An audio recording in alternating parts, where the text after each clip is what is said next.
A Primeira Guerra Mundial durou 4 anos e custou a vida de cerca de 10 milhões de soldados. Mas qual foi o dia mais mortal da Grande Guerra? A resposta pode ser surpreendente e um lembrete útil. De 1914 a 1918, na Europa, África, Ásia e nos oceanos, a Grande Guerra tirou a vida de cerca de 10 milhões de soldados de dezenas de nações. Isso significa cerca de 6.700 vidas perdidas a cada dia, por mais de 1.500 dias. Mas, é claro, nem todos os dias foram iguais.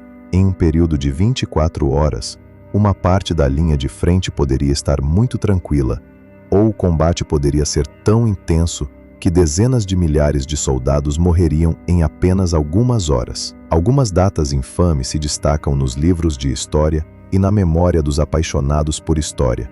O primeiro dia da Batalha do Somme, em 1916. O auge dos combates na Batalha das Fronteiras, em 1914. Ou o início da ofensiva alemã da Primavera, em 1918. Mas sabemos qual foi o dia mais sangrento da guerra? Ou é possível saber? As melhores respostas que temos estão nos registros de baixas mantidos pelos exércitos de cada país participante. Após cada batalha, cada unidade relatava quantos soldados haviam sido mortos, feridos ou desaparecidos.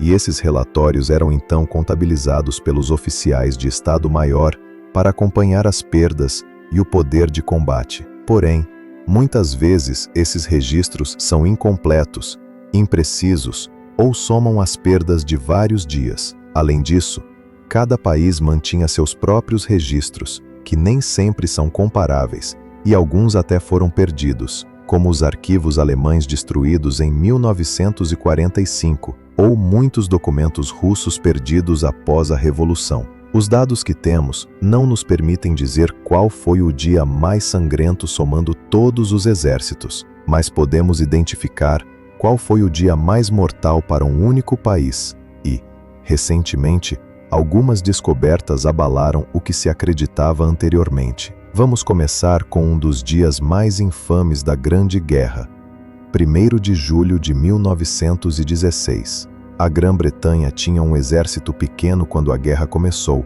mas, em 1916, estava pronta para lançar sua primeira grande ofensiva, a Batalha do Somme. O exército britânico sofreu dias muito custosos na Grande Guerra, como em Passchendaele, Ypres ou na ofensiva alemã de 1918. Mas nenhum dia foi pior do que 1º de julho de 1916. Naquele momento, os novos exércitos de voluntários britânicos haviam sido treinados e enviados para as linhas de frente na França e na Bélgica. Levou tempo para o Reino Unido construir seu poder militar, e até então, os franceses carregavam o maior peso dos combates desde 1914. Aquele era o momento dos britânicos assumirem sua parte no esforço, participando de uma ofensiva em ambos os lados do rio Somme, ao lado dos franceses. Mas nem tudo saiu como planejado. A ofensiva alemã em Verdun colocou os franceses sob tanta pressão que os britânicos precisaram assumir uma parte maior no ataque. Os britânicos esperavam que sua artilharia garantisse a vitória. Se o bombardeio massivo destruísse as trincheiras e os abrigos alemães antes do avanço da infantaria, a vitória parecia garantida. Assim, os soldados britânicos foram treinados para avançar em um ritmo constante pela terra de ninguém, acreditando que as defesas alemãs já estariam praticamente destruídas. Durante uma semana, os canhões britânicos bombardearam as posições alemãs, transformando a paisagem em um campo de crateras e trincheiras destruídas. No dia 1º de julho de 1916, o novo exército britânico avançou. Mas as defesas alemãs estavam em sua maioria intactas. Muitas das bombas britânicas eram defeituosas, e os bunkers alemães protegeram grande parte de seus soldados. Quando os britânicos cruzaram a terra de ninguém, os alemães rapidamente emergiram de suas trincheiras e abriram fogo com metralhadoras, causando um massacre. Algumas unidades britânicas foram dizimadas antes mesmo de chegar às trincheiras inimigas. Outras conseguiram avançar, mas ficaram presas em posições expostas, sem comunicação com seus comandantes. Um soldado escocês relembrou as horas após uma tentativa fracassada de avanço. Começamos a nos mover em direção à trincheira de comunicação, mas, devido ao relevo do terreno, estávamos muito expostos e acabei me encontrando com o único sobrevivente naquele canto. Encontrei meu oficial de pelotão, Tenente McBrain, com um tiro na cabeça. Dos outros do meu pelotão, não tive notícias, exceto dos que vi mortos ou feridos. Arthur, PJ 45. Os britânicos até conseguiram alguns avanços limitados nesse dia, mas bem menores do que os franceses conquistaram em seu setor, e a um custo muito maior. O dia 1º de julho de 1916 foi o dia mais mortal da história militar britânica, não apenas da Primeira Guerra. Foram 19.240 mortos e cerca de 38.000 feridos. A Batalha do Somme continuou por mais de 4 meses, mas nenhum outro dia foi tão caro em vidas quanto o primeiro. Por isso, o Somme, e especialmente julho de 1916, tem uma enorme importância na memória britânica da guerra, com inúmeros livros, filmes, séries e milhares de britânicos visitando os campos de batalha todos os anos. Dito isso, 1º de julho no Somme não foi o dia mais sangrento da guerra para um único exército. Para os domínios britânicos, por exemplo, Newfoundland, hoje parte do Canadá, teve seu pior dia também em 1º de julho de 1916, perdendo 85% de seus homens mortos ou feridos. Os australianos sofreram suas maiores perdas em 19 de julho de 1916, em Fromelis, com 2.000 mortos de uma única divisão. Para o Canadá, foi em 9 de abril de 1917, em Vimy Ridge, com 2.400 mortos no primeiro dia de sua vitória mais famosa.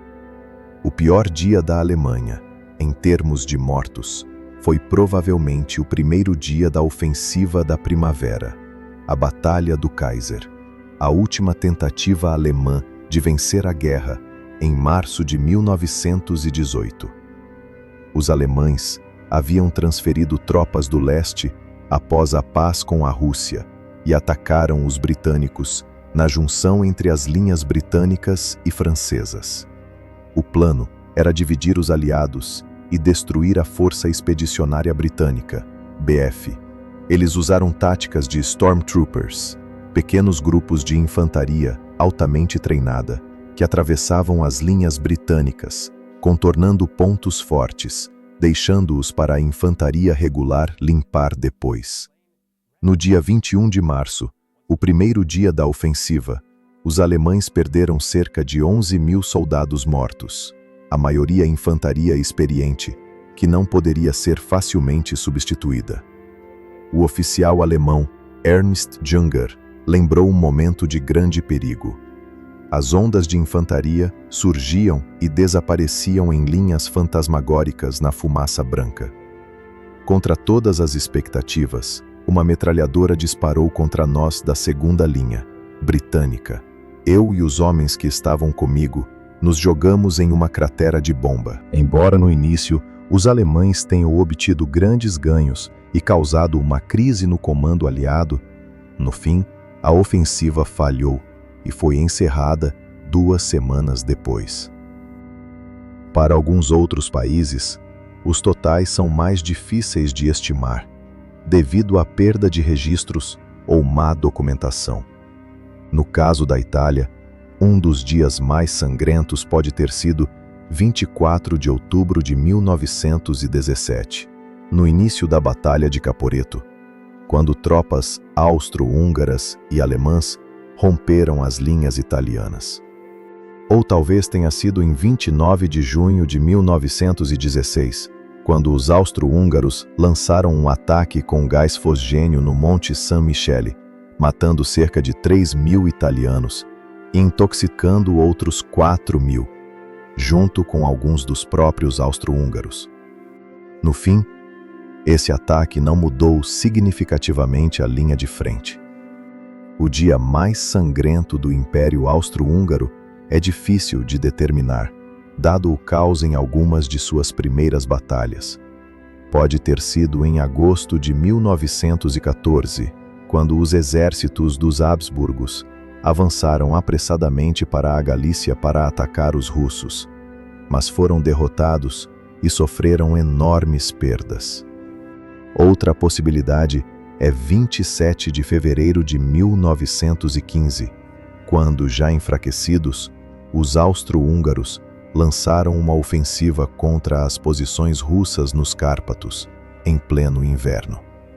Só nesse dia, o segundo e terceiro exércitos austro-húngaros só relataram 40.000 desaparecidos, muitos mortos em combate ou mortos de hipotermia na neve.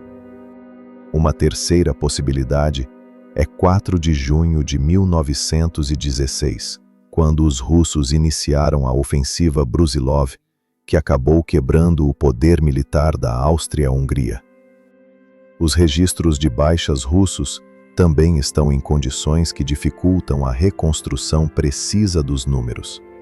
É possível que o exército russo tenha sofrido seu pior dia durante a ofensiva de Gorlice-Tarnów em 1915, quando os exércitos das potências centrais expulsaram os russos da Polônia e infligiram centenas de milhares de baixas. Ou talvez tenha sido durante a fase inicial e intensa da ofensiva Brusilov em 1916, mas nunca saberemos ao certo. A França sofreu proporcionalmente mais perdas militares do que qualquer outra grande potência na Primeira Guerra Mundial. Então não é surpresa que o exército francês seja frequentemente mencionado nas discussões sobre o dia mais custoso da guerra. A guerra começou em 1914 com dois meses terríveis para o exército francês. Enfrentando toda a força alemã e com apoio britânico limitado devido ao pequeno tamanho da BFI, os franceses carregaram o maior peso dos combates e das mortes. O plano francês era atacar os alemães ao longo da fronteira, mas esses ataques não saíram como planejado, no que ficou conhecido como a Batalha das Fronteiras, de 20 a 23 de agosto. Tropas francesas atacaram os alemães da Bélgica até a Alsácia, mas os exércitos alemães, maiores e melhor coordenados, os derrotaram. Eles recuaram como parte de sua movimentação para cercar Paris, de acordo com o plano Schlieffen. O soldado francês Georges Valls descreveu como sua divisão avançou sob um devastador fogo de artilharia alemão. Os disparos começaram a ser ouvidos com fúria, depois diminuíram. Os alemães, que haviam avançado até a planície de Fosse, fugiram de nossas tropas. Quando chegaram à estrada para Ham, se posicionaram em longas linhas de atiradores e desapareceram atrás de uma dobra no terreno. Mas então, as colinas do outro lado do rio Sambre se iluminaram com relâmpagos. A artilharia alemã atacou. Granadas de estilhaços explodiram por toda parte na planície. Véus 54. A ofensiva francesa fracassou a um custo enorme, porque os alemães conseguiam concentrar um poder de fogo superior e os franceses não tinham munição de artilharia suficiente nem táticas adequadas para superar o uso eficaz que os alemães faziam de seus canhões pesados. O dia mais sangrento para os franceses e, por muitos anos, considerado o mais sangrento de toda a guerra para qualquer exército, foi 22 de agosto de 1914, quando se acreditava que cerca de 27.000 homens foram mortos. Como parte das comemorações do centenário da guerra em 2014, O governo francês digitalizou os registros de falecimentos dos 1,4 de soldados franceses mortos na guerra em um banco de dados online chamado Mémoire des Hommes. Esse projeto permitiu uma reavaliação dos números de mortos em cada dia e, graças em parte aos esforços da comunidade online de história militar da França, estima-se agora que o número de mortos em 22 de agosto de 1914 foi provavelmente mais próximo de 21 mil. Ainda assim, um número terrível, embora menor do que se acreditava anteriormente. Se não foram os britânicos em 1º de julho de 1916, nem os franceses em 22 de agosto de 1914, então, qual foi o dia mais mortal e por que tantos soldados de um único país morreram nesse dia específico? Um dado sempre foi claro: 1915 foi o ano mais mortal da guerra para o exército francês. O exército britânico estava crescendo, mas até meados de 1916, os franceses eram responsáveis por todas as grandes operações na frente ocidental. Ao mesmo tempo, a Rússia sofreu uma derrota significativa em 1915. Os italianos pouco avançaram contra os austríacos, e o ataque anglo-francês em Galípoli fracassou. As fábricas aliadas ainda estavam intensificando a produção, o que significava que munições, especialmente em maio, os franceses atacaram na região de Artois e tropas marroquinas chegaram a tomar brevemente o topo de Vimy Ridge antes de perdê-lo novamente. Durante o verão, os franceses lançaram pequenos ataques, seguindo a ideia do general Joseph Joffre de roer o inimigo aos poucos. Mas o grande empurrão viria no outono. Muitos franceses depositaram grandes esperanças na grande ofensiva de setembro de 1915, assim como o general Joffre, que declarou aos soldados da República: soou a hora de lançarmos uma ofensiva para derrotar o inimigo. O vosso ímpeto será irresistível. Ele os levará, em um único esforço, através das linhas fortificadas que se opõem a vocês até as posições de artilharia do inimigo. Não lhes permitam nem descanso, nem trégua, até que a vitória seja conquistada. O plano francês era romper as linhas alemãs em ambos os lados do saliente de Noyon, expulsar os alemães de suas trincheiras e forçá-los a lutar em campo aberto. Se o rompimento não acontecesse, o objetivo era continuar desgastando o inimigo. Após 3 dias de bombardeios contra as linhas alemãs em Champagne, 500.000 de soldados franceses saíram das trincheiras no dia 25 de setembro de 1915, o início da Segunda Batalha de Champagne.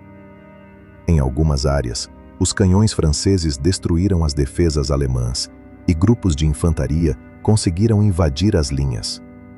O subtenente Jean Duclos, que comandava uma seção de metralhadoras, lembrou do início do ataque. O coração aperta no momento de sair da trincheira. Vozes forçadas gritam: "Avante!", um surto de energia, e aqui estou eu correndo pela grama amarelada, meu revólver na mão, as baionetas brilham ao meu redor. Algumas metralhadoras alemãs disparam, suas balas levantam pequenas nuvens de poeira, atingindo o chão sob nossos pés. E nós ainda estamos correndo.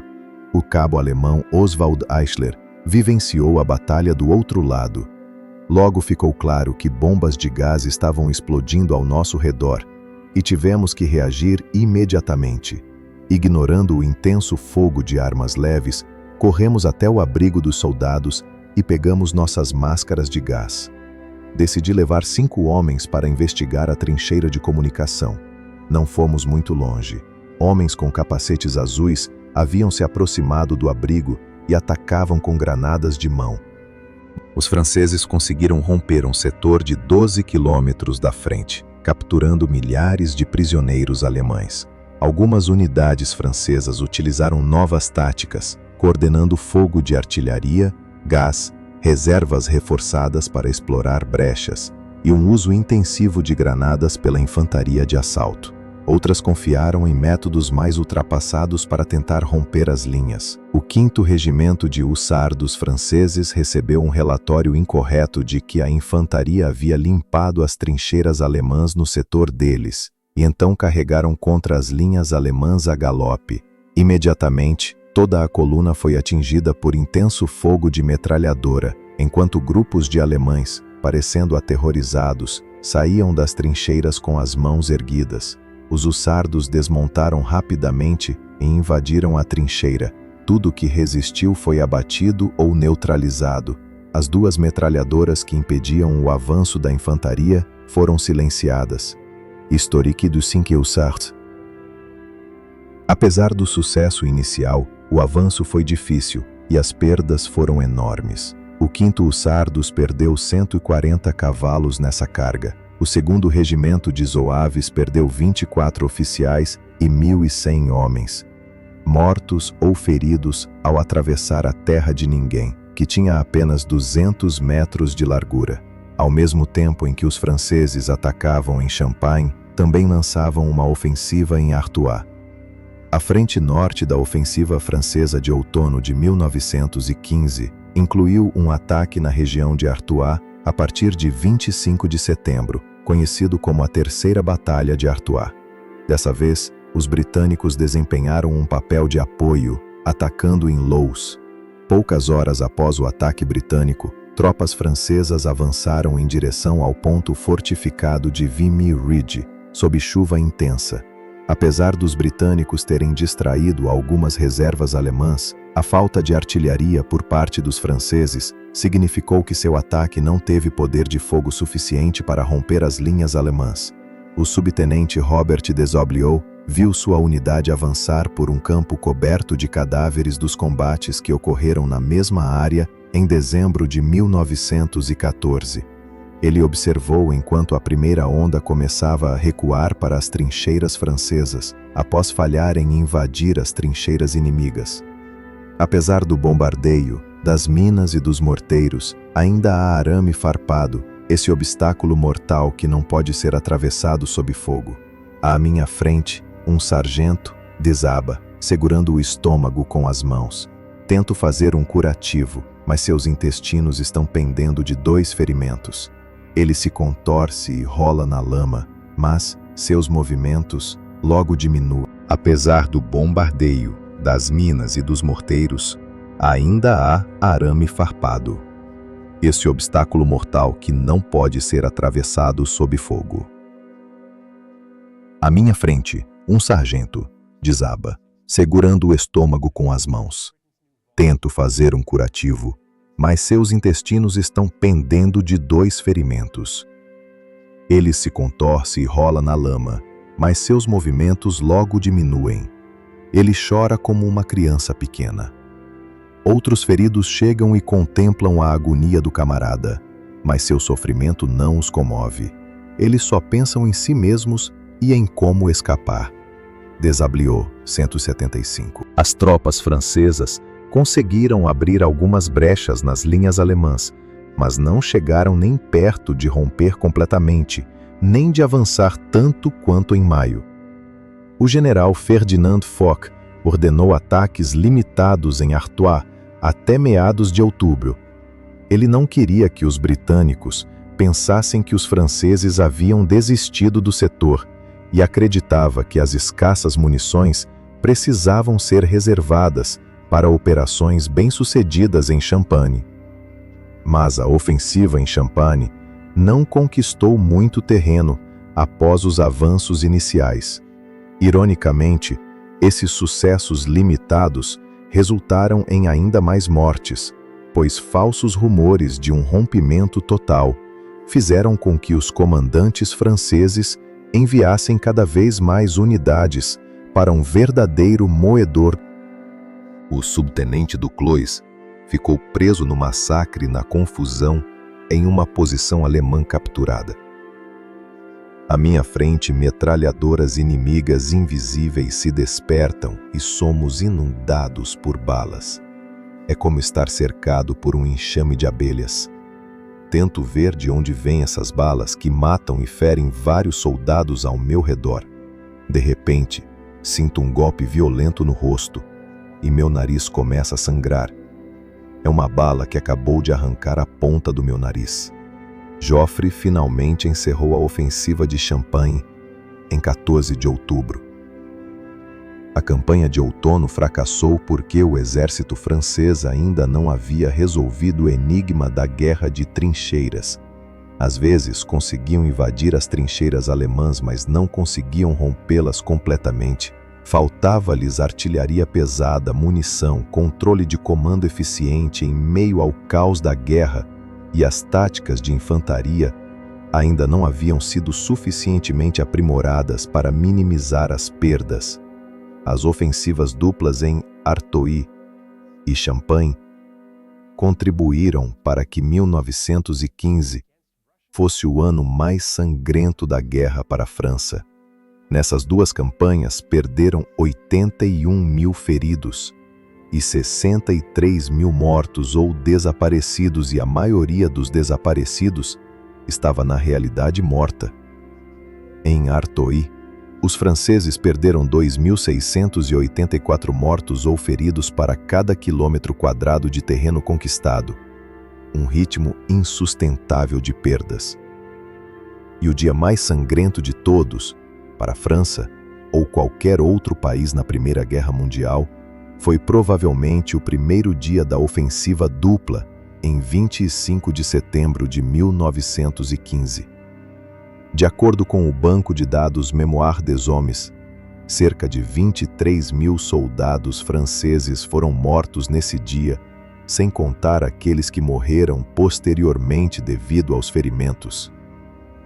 É mais do que qualquer outro dia, em qualquer lugar, com base nas evidências disponíveis atualmente.